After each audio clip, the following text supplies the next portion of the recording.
يا كاهن الغدر، هل كنت تفقه منطق الطير؟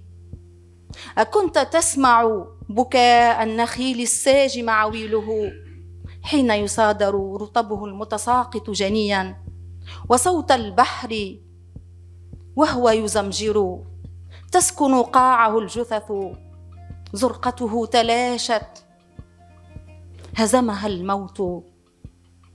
كيف تصم آذانك عن عويل ثكلى تبحر في أحداقها زوارق الراحلين؟ منها تسجر البحار، من فؤادها يذرم الحطب، صبغة للآكلين ولذة لمن ارتحلوا. يا كاهن الغدر، كيف يموت الزيتون ويختلق النخيل واقفا؟ أتغتال الخضرة؟ يشرب على نخبها كل أفاك أثيم، أسكرته الآثام، غل تقاطع أحقاد، من الأنانية ينهل، هي معبده المقدس. قمح أرض الذهبي يعانق نور الشمس، نجاز جوعا عراء في يوم ذي مسغبة. يا كاهن الغدر، هل تجرعت جوع السنين وعطش الآيبين من مدن الملح؟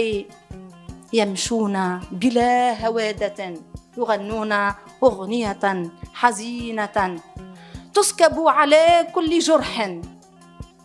أكنت تسمع غليانه المؤججة وأوراق الوطن يعصف بها في معبدك المقدس؟ يا كاهن الغدر، لست بسامع ولا فاقه ولا شاعر، ما أنت إلا نار لظى تمتلئ بكل من سرق قبس النور، أحب الظلام، يغتال براعم النور وأخفية الأمل.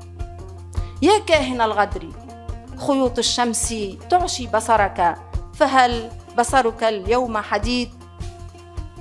اجلب بخيلك من استطعت، براعم أرضي لن تنصاع لبريقك، لن تغتسل في بحرك المسجور، بل في سحر كون فاض جمالا فتانا.